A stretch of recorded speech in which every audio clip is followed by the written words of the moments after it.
Back to the conversation here in the studio with us. We're talking with Governor George Pataki. He's now with No American Debt. It's an organization that is self-described as seeking to advance the national dialogue about the America debt crisis. We'll get you involved in the conversation here in just a moment. So what do you want to do about this, sir?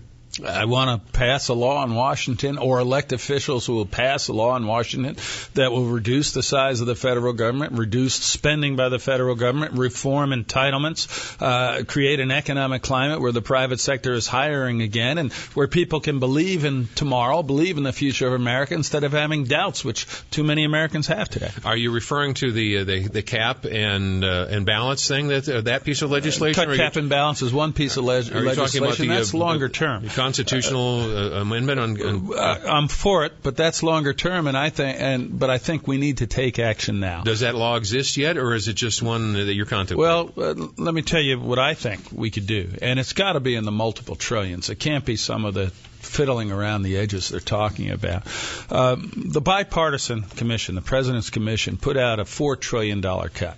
He threw it in the garbage because he didn't agree, because it lowers tax rates. But it was $4 trillion in savings. Now, I don't agree entirely with that proposal, but the vast majority of it, I think it could implement. And it already has bipartisan and premature. It's already President Obama's own commission that recommended. But I could go far beyond that, and I would go far beyond that. Just let me you want me to tick off some examples of what I do? I reduced the size of the federal workforce by 15%. I did that when I was governor. I reduced the size of the New York State workforce by 15%, and at the end, we had a far more effective and efficient government. Bureaucrats weren't tripping over each other, and it worked very well. The federal government could do the same thing. I would roll back entitlements to 2006. When you look at the spending binge that the Pelosi-Reid Obama team engaged in over the 2 years they ran everything, they increased entitlements by over 20, discretionary spending by over 25%. No one was saying in 2006 the federal government is too small, and yet they have massively increased it since that time. I'd repeal Obamacare. It's one of the worst laws from the standpoint of Americans' health care. It also is going to cost us hundreds of billions of dollars. I would change the way federal retirees get their pensions, have defined contributions instead of defined benefits. I would reduce, I'm a very proactive, we need to defend America person, but we have 153 overseas military bases. We have 18 in West Germany. And I say West Germany because they aren't in East Germany. They're from a relic of the Cold War. We could reduce some of those. There are so many things we can do. And, Jen, I'm talking, we can do this, we can do that. It's been done before. When I was governor, I took office with a $5 billion deficit, and I left with a $3+ billion surplus. I reduced the size of the state government by over 15%. Yeah. We reformed entitlements. We cut discretionary spending, all right, so and it works. All of that is really great on the state level. The way the country was written and the Constitution was written, the federal government is supposed to be small. Right. Very limited powers, almost limited only to the enumerated powers, and they could not print money. They couldn't. They knew what fake money did to their culture, and the continental dollar ruined the country for a generation. And they decided to have an honest currency, and they defined what a dollar was, and they said it has to be redeemable and convertible, and they defined gold and silver as what a dollar was. They even defined how much gold and silver had to be in order to call itself a dollar, and all of a sudden everything stabilized. They didn't give the government the power to print money, and for a long time that kept everything under wraps. But in 1971 and through a bunch of other things, we started to have a totally fiat currency. And all of a sudden, all kinds of weird stuff started to happen, and we've been devaluing not only our currency, but our economy and our ethics and everything that is attached. And our future, because we no longer have an honest currency. Everything you said about the state government, you having discipline, because no state government can print money. Here in Iowa, on the basis of the Constitution, they have to balance the budget every single year. Right. It's the law. Right. As long as you have a printing press in Washington, you can pass all the balanced budgets that you want, and because they'll always have an excuse and incentive to fire with the printing presses. Well, I do think if we had as you said, most states require the adoption of a balanced budget, and that's been a very important reform. And I think we should have that in Washington. They should be required to have a balanced budget. But I don't think, and I think that is a part of the solution. But I don't think we can wait until we have a constitutional amendment.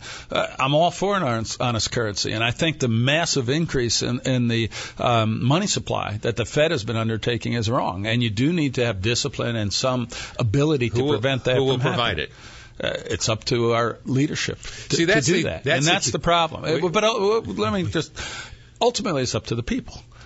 Because the whole concept of our country is different from others. We are truly a government of the people, and that's why we have to speak up. That's why no American debt is out there, because we do it through our elected representatives. But if we sit back and don't pay attention and don't hold them accountable, then this is going to happen. We need to have a president who understands this. We need to have a Senate and a House that understand this, and I believe we can. This is an argument that began day one in our country. Right. I mean, day one. We're not inventing this argument. The very same words that you and I are using right now. In 1780s, our forebears were using exactly the language we're talking about now, and over the same issues. There were, and Jefferson wrote about it. He said there are some people who consider the debt of the nation a blessing. And Alexander Hamilton. Yeah, it's a blessing. And Jefferson, no, it is not. Right. It is a curse and bondage to the next generation. We cannot do that. So you had the banking industry represented by Hamilton, wanted fractional reserve banking, and he wanted to duplicate the Bank of England over here, and to give those varmints the same foothold in our economy that the Bank of England had in England. And Jefferson, oh no, we can't do that. We have to have a real currency. We have to have gold and silver. We have to have that kind of discipline. We even wrote it into the Constitution. The state can require nothing but gold and silver for the payment of debts. That's still in the Constitution. Totally ignored by the left and right.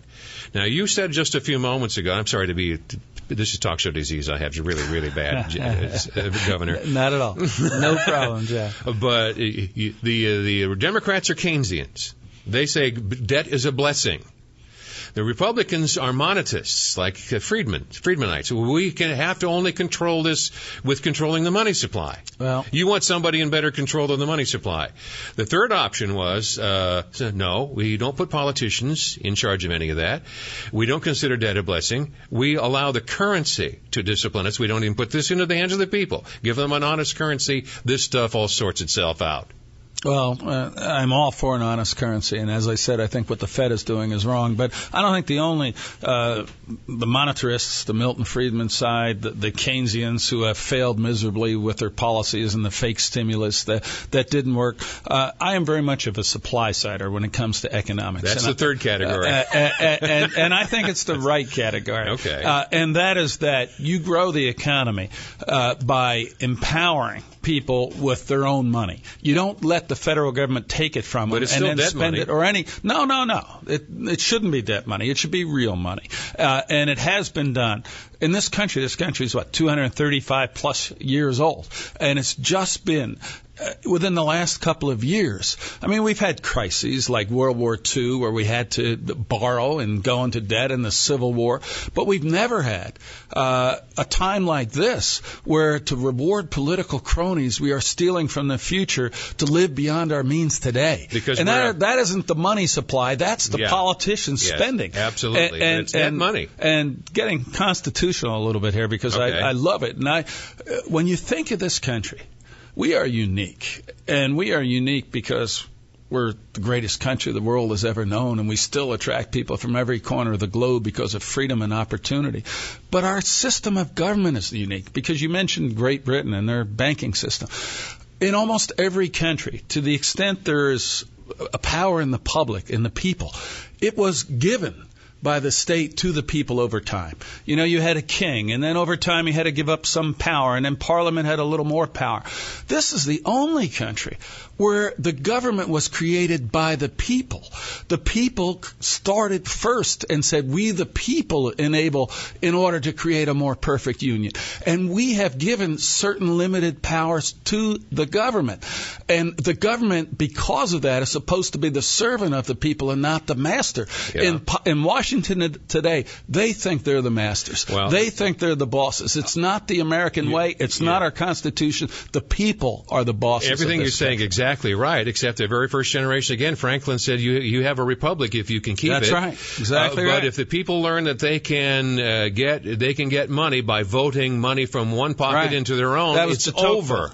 And they've learned that lesson. That was de Tocqueville. De Tocqueville wrote this brilliant analysis of America at the beginning of the 19th century, the early 1800s, saying, "It is a wonderful society. I just fear what happens when a majority of the people can learn that they can get more from taking from the others." That majority has learned that, but and we created a welfare state. Jan, don't be pessimistic. I'm not pessimistic. I'm trying to. Des Moines is a wonderful city. Iowa's a great state. We can change Washington. You can't change human nature. Here's my pitch, and I want you to unlock this for me. Because just a couple of years ago, Howard Dean came to Iowa running for office, and he appeared at a picnic, and he says, we have health care now in my state because we're an incrementalist, and you just give people benefits. Once you get them in the system, you give them benefits, they will never, ever vote them away. Because all a politician has to do is say, they're going to take away your benefits. And, well, that's socialism. Yeah, but that's your benefits. And says, no, you can't run against socialism after it's there, because people who are recipients of other people's money will never vote to vote their own out of their own best interest. And Howard Dean, he understands human nature. If we have 43% of the American public don't even pay taxes.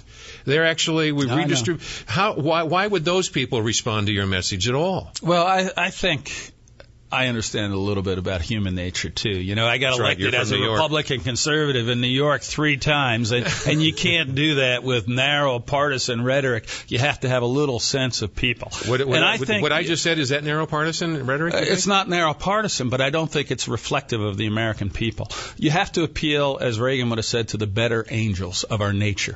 And I honestly think they are still there.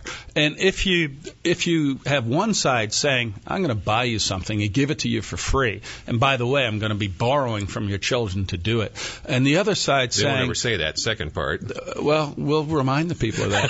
And then if you have the other side saying, you know, this great country, the opportunities you have is because people before you sacrificed to build a better future. And are you going to tell your children, and are you going to tell this country that a generation from now they're going to live poorer lives, have less opportunity, because we live beyond our means?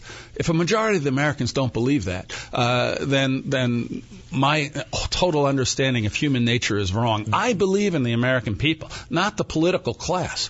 But I believe if presented with the right opportunities, the right options, the right choices, including understanding that we can't continue to live beyond our means, then the American people will do the right thing. We always have. That's why this is such a great country. When we've been challenged in the past, we've always come together and put aside self-interest for the public interest. And I still believe in that. I still believe in the American people. I still remember the bumper sticker I saw on the back of a Winnebago, which are those campers that are built right here in Iowa. That's very fine camper and recreational vehicle. Mm-hmm. On the back of that bumper sticker said, "I'm spending my grandchildren's inheritance." Yeah. That's what we're doing. And I saw that bumper sticker too. I thought it was really funny and snotty, and then I realized, no, that's a metaphor for our country. We're actually doing that. The current generation is enjoying itself on vacation and sending the bill to the next generation. The difference, Jan, though it's supposed to be a humorous bumper sticker. I know, but it only is humorous because it's true. Even if you take it seriously, is they're spending their own money. They're not borrowing it from China or Goldman Sachs and saddling the next generation with a bill. That's exactly right. Yeah. That's a good point. I mean, I have a 8-month-old grandchild. Wonderful young guy. I'm so proud of my son and my daughter-in-law. He owes the federal government $49,000. I hope the little piper pays up. I hope he can get a good job and pay much lower taxes, but with a higher income, so we can balance the budget. I hope it doesn't take that long. Governor, it's up to you. It's your schedule. If you want to spend some more time, you're welcome to. If you have to move on, well, if you want to throw me out, I understand. I've been thrown out of worse places than this, Jan. We'll keep going. You're 6'6". I'm not going to try that. What we're going to do is take a short time out. Governor George Pataki is here in the studio, and I think he's talking a lot of really good old-fashioned common sense.